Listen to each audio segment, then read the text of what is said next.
It begins with a noise. Not shouting, not panic, rhythm. Metal turning against resistance somewhere. Somewhere beyond the corridor wall. Slow at first, then faster, then uneven. A man pauses outside a narrow doorway, listening. The sound continues. Turn, release, turn again. The room itself smells faintly of damp cloth and lime wash. The air is warm despite the hour. Somewhere further down the ward, another voice rises briefly, agitated, indistinct, before disappearing beneath the steady mechanical repetition. Inside the room, a figure stands beside a wooden frame fixed with an iron handle, sleeves rolled unevenly, hands reddened from friction. The wheel turns under strain, each revolution resisted by hidden weight within the machine itself. Nothing is lifted, nothing moved, no grain is ground, no water drawn, only motion. The figure slows. An attendant watching from beside the doorway says nothing at first, then quietly instructs him to continue. So, the handle turns again. Elsewhere in the building, another patient lies restrained upon a narrow bed. Canvas sleeves cross tightly across the chest, buckles secured behind the back. The body shifts once, instinctively, before stillness settles over the room once more. Movement enforced in one chamber, movement denied in another. Both considered necessary, both regarded, at least officially, as forms of care. These were not merely punishments, though punishment lingered close at hand. They were instruments designed to regulate behaviour, to occupy the restless body, and to quiet the disordered mind.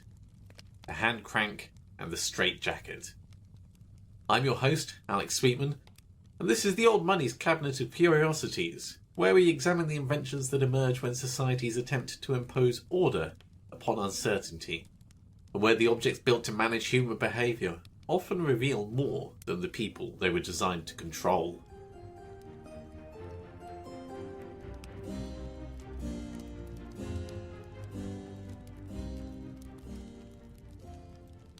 At first glance, the hand crank and the straitjacket appear to belong to entirely different categories of invention. One is mechanical, the other medical. One demands repetitive effort, and the other restricts movement altogether.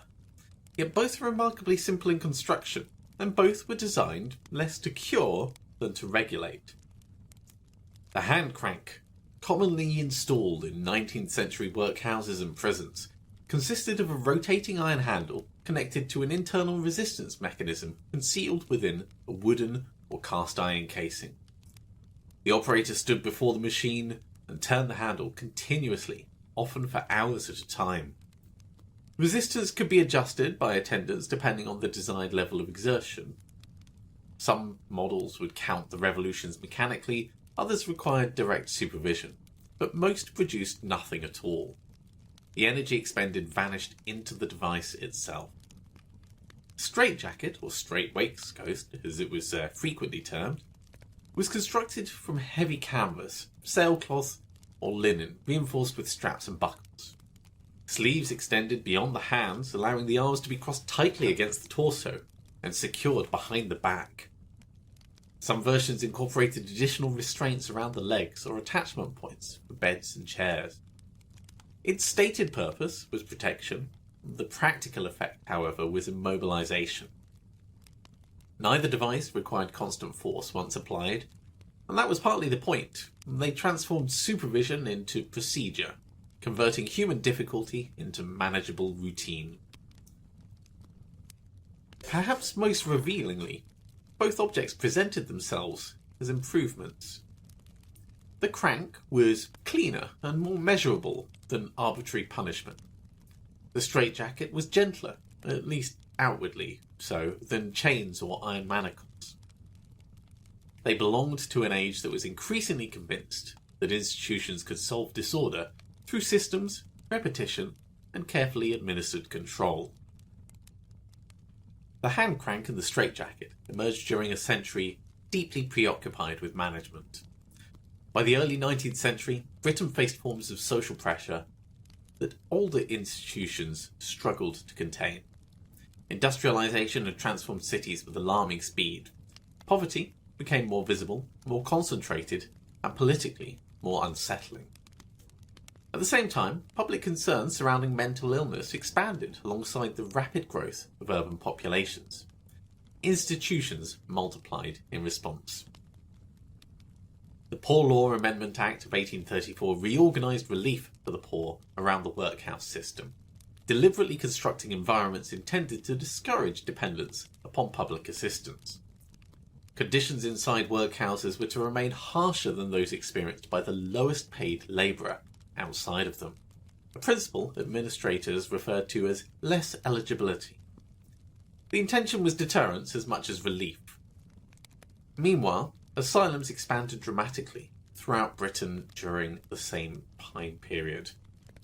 Earlier attitudes toward mental illness had begun to shift under the influence of reformers advocating for moral treatment. Structured environments intended to replace overt brutality with discipline, routine, and supervision, at least in theory. Newspapers amplified public anxieties surrounding both poverty and insanity. Reports of workhouse idleness circulated beside stories of violent asylum patients, creating a feedback loop familiar to many 19th century reforms. Social fear leading to institutional response, leading to public reassurance and then expanded institutional authority. The poor became associated not merely with hardship, but with moral danger. Mental illness became linked not only to suffering, but to unpredictability. And unpredictability troubled Victorian society profoundly. Institutions therefore sought mechanisms capable of producing order, consistently, and even at scale. The hand crank answered one problem elegantly, at least from an administrative perspective. It imposed labour without requiring skill, training, or productive infrastructure. Effort itself became measurable, compliance could be recorded numerically through revolutions completed each day. The straitjacket addressed another institutional anxiety. Large asylums frequently operated with insufficient staff and overcrowded wards. Mechanical restraint reduced the uncertainty of the patients. Once secured, they became quieter, safer, and easier to supervise. At least from the institution's perspective. Importantly, both devices existed within systems that considered themselves progressive at the time. Workhouses claimed to reform character through discipline. Asylums claimed to treat disorder through humane restraint. Neither institution understood itself primarily as cruel. That may be the most unsettling detail of all. At the most practical level, both the hand crank and the straitjacket solved administrative problems. The workhouse required labour capable of occupying large populations cheaply and consistently. The asylum required methods of restraint that reduced injury and simplified supervision. In purely operational terms, both devices succeeded rather well. But institutions rarely sustain themselves through practicality alone. They also rely on moral justification. The hand crank reflected a specifically Victorian suspicion of idleness. Poverty was often interpreted not merely as economic misfortune, but as evidence of personal weakness, insufficient discipline, insufficient industry, insufficient self-control. Labour therefore required moral significance beyond productivity itself. To work was virtuous. To remain idle was dangerous. The crank transformed that philosophy into mechanism. Endless revolutions demonstrated obedience physically. The inmate's body became proof of submission to institutional order. And crucially, the labour didn't need to achieve anything tangible. Its value lay in the exhaustion itself. The straitjacket operated according to a parallel logic.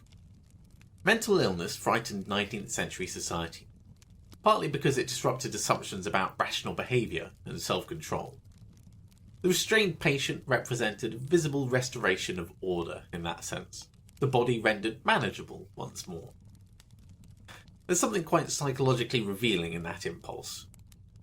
Institutions often prefer behaviours that they can measure, predict, and regulate.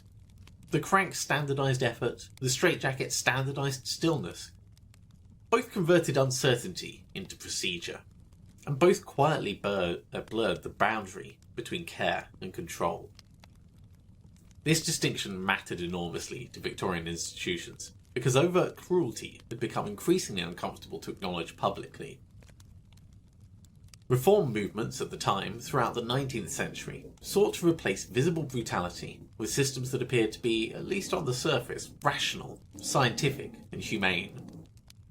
Chains disappeared, schedules replaced them. Punishment became procedural, coercion became administrative. Even language shifted carefully.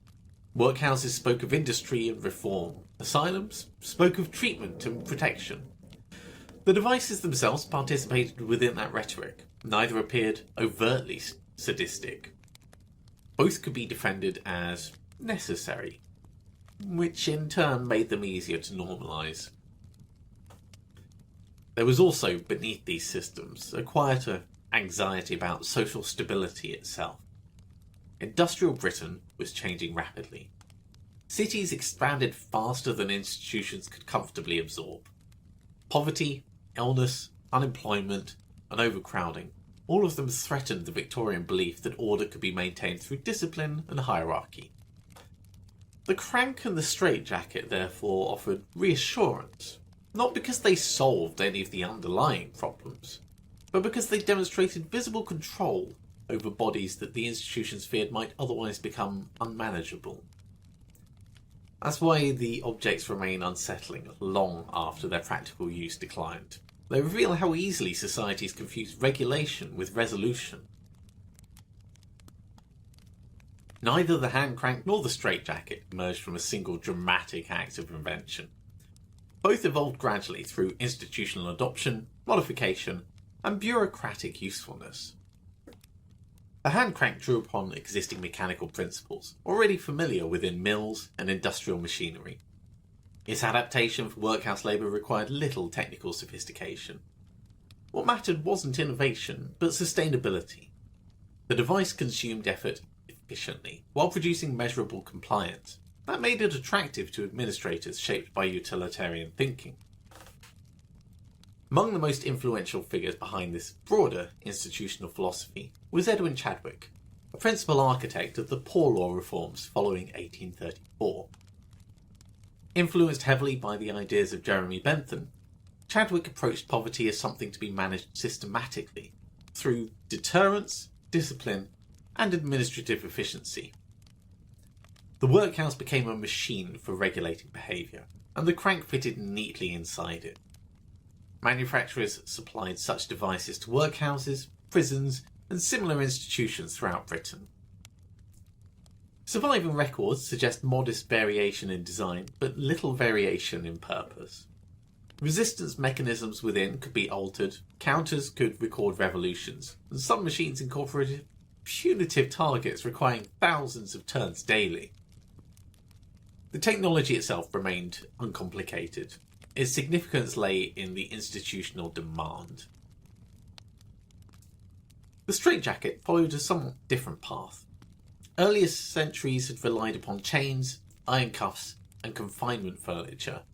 By the late 18th and 19th centuries, reformers such as Philip Final in France and William Tuke in England advocated for more humane treatment for asylum patients. Mechanical restraint didn't disappear, but it did change form.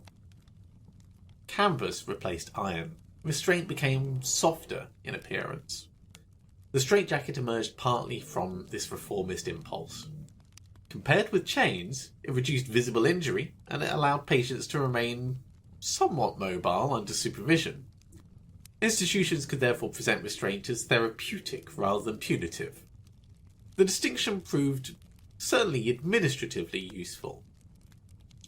Asylums expanded rapidly during the Victorian period, housing hundreds or even thousands of patients under very difficult conditions. Staffing rarely kept pace with these numbers.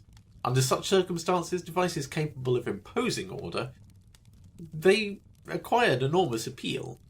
Manufacturers responded accordingly. Medical suppliers produced restraint garments in varying forms, advertising durability, safety, and humane application. Some designs promised greater comfort, others would emphasise security, and competition emerged not around whether a restraint should exist, but how efficiently it should be implemented. That pattern in itself tells us something important. Fear doesn't merely produce institutions, it produces markets alongside them. The crank generated demand for labour devices. The asylum generated demand for restraint technologies. And behind both stood networks of administrators, reformers, suppliers, and manufacturers, each participating in systems that transformed social anxiety into material solutions. Not always maliciously, often sincerely, which is precisely why such systems become difficult to question once they've been established. When we think about their decline, we have to see that the hand crank and the straitjacket didn't just vanish suddenly. They receded gradually, as the assumptions that supported them began to weaken. By the late 19th and early 20th centuries, attitudes towards poverty and mental illness had started to shift unevenly. Criticism of the workhouse system intensified as investigators documented harsh conditions and ineffective policy.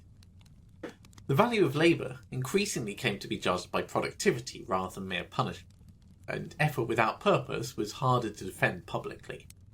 The crank, once presented as discipline, began to resemble futility instead. The straitjacket underwent a similar transformation. Non-restraint movements gained influence within psychiatric care, particularly in Britain. This is where reformers were arguing that mechanical restraint damaged both the patient and the institutions, morally. Alternative methods of supervision emerged, though these often relied on increased surveillance and sedation rather than true freedom. Control just changed form, once again. But the symbolism of the straitjacket had already shifted decisively. What once appeared humane besides chains became increasingly instead to signal institutional excess. Both objects acquired an uncomfortable afterlife. The crank became associated with pointless bureaucracy and punitive labour. The straitjacket became shorthand for coercion disguised as treatment. And so they disappeared not because control ceased to matter, but because the society became increasingly uneasy about seeing its own mechanisms too clearly. The hand crank and the straitjacket are revealing precisely because they are so ordinary. Neither required extraordinary cruelty, neither depended upon dramatic violence. They functioned through repetition, procedure, and institutional routine. History often encourages us to imagine coercion as something loud and unmistakable. Chains, punishments, declarations, but many of the systems of control operate far more quietly than that. They present themselves as reasonable, necessary, humane even. The crank occupied unwanted bodies through meaningless effort. The straitjacket transformed distress into manageable stillness. Both reduced uncertainty, and institutions value few things more highly than predictability. What these objects ultimately reveal is not simply Victorian harshness, though, but a recurring human temptation. The belief that difficult social problems can be solved primarily through regulation of behaviour. If poverty appears disorderly, impose discipline. If distress appears dangerous, impose restraint. The mechanism changes, the instinct remains familiar and even present today. And yet neither device truly resolved the conditions that produced the anxieties surrounding them. The crank didn't actually eliminate poverty. The straitjacket didn't cure mental illness. They managed the symptoms institutionally while deeper causes remained stubbornly intact. That's often the quiet limitation of mechanical solutions to human problems. They can enforce compliance remarkably well, but the understanding, that's more difficult, which makes these objects rather fitting residents for the cabinet. Here, we're less interested in spectacular inventions, rather than the quiet devices that societies build to reassure themselves that disorder can be contained. At least, if only the mechanism's sufficiently efficient. With that, we close the Cabinet of Curiosities until next time. Thank you as ever for joining me in this gallery of invention and unease. If you found something of interest in tonight's exhibit, do consider subscribing, or perhaps passing the programme along to another traveller of history's darker institutional corridors. The objects that we've examined tonight were designed to impose order, but the anxieties that produce them rarely remain confined to the past. As always, I remain your faithful guide. Farewell.